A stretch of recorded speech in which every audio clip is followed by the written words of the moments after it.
Today's a sad day for the channel, but it is what it is. You can see I've got this whole thing finally uncovered for the first time in a while. But don't have a garage right now. We're not gonna start building a garage till spring, summertime. Hopefully it'll take up this whole clay section here, which would be awesome. I'm hoping that we shoot for 3,000 to 4,000 square foot garage that possibly could make some rooms into later for guests and everything. But we're putting it up for sale. It's gotta go. It's an eyesore to me, and it just makes me disgruntled every time I see it out here, knowing how much I've invested in this, and it still is the way that it is. But anyway, so just real quick run through. If anybody possibly wants this thing, I'm only asking what I've got invested into it for the donor trucks. That's it. But if you want to hit us up, well, I'll put the email down in the description and our Instagram that you can hit us up on to see if you possibly want to take it over and finish it. It'd be one heck of an awesome truck, but I don't have time to finish it right now, and I don't have my garage to do it. And I've been trying to shoot this for 4 days, but it keeps snowing on me, so that's another reason. I'm not gonna be out here in the snow turning a wrench. Got all the body parts and everything except for the windows. Still have all the dash stuff. It's all in the bed of the truck. Still have the seat. And I do even have all the hinges and everything for these doors to stay on there. This was just a quick fix without me having to bolt everything back up. The front end's off the truck from where I was getting all the engine work done. The engine works, it turns over if you hook it up to a battery. I think the only thing left in the engine to wire up is actually the glow plugs, but it still turns over with the battery. And then you gotta do just the rest of the wiring, which be, you know, your tail lights, all that. Put a fuel tank in it, run fuel lines, and double check brake lines. I've got all the axle shafts and the drive shafts and everything made custom just for the length that these are, where we took 5 inches out of the frame. Then the interior, you need a Dakota dash.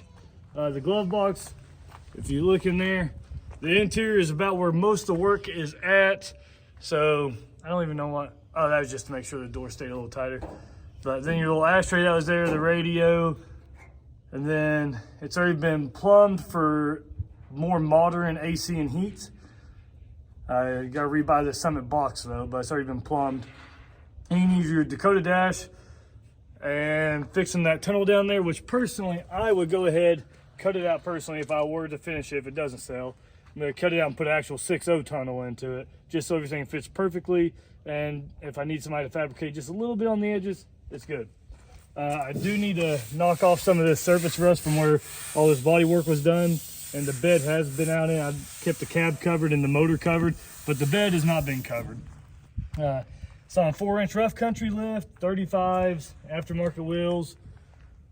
Other than that, there's not much to it. You'll still have to figure out where you want to put your battery placement, your radiator, your fan, which I was going to do electric fans, so it takes up a whole lot less room. And then possibly even put the batteries up underneath the cab or in the bed of the truck for a little bit easier access, and possibly go to air to water intercooler off of one of the newer 6.7s just to save a whole ton of room, to where it'd be a very large open engine bay, just like it'd be if it was one of the old 390s that was in it originally. So I hate seeing it go, but if somebody wants it, let me know. I'm gonna put it up on Facebook Marketplace and all that good stuff here in the next few days. For when I take pictures, I'll probably gonna go ahead and bolt some of these panels back on so it looks a lot better.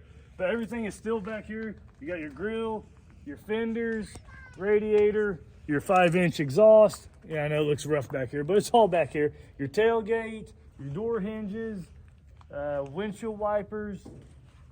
So the big thing, fuel tank, lines, windows, wiring it up, including the Dakota dash that you'd have to order, and doing the tunnel. So that's about it. Hope you all enjoyed the video. If you want it, I've got over 30,000 invested, and I'm gonna lose my tail on this, but it is what it is. Time to move on to the next project. I'm just kind of done with it, and I don't have a garage right now. So I'll leave the information down below if y'all like to go ahead and put this in your driveway. Thanks anyways.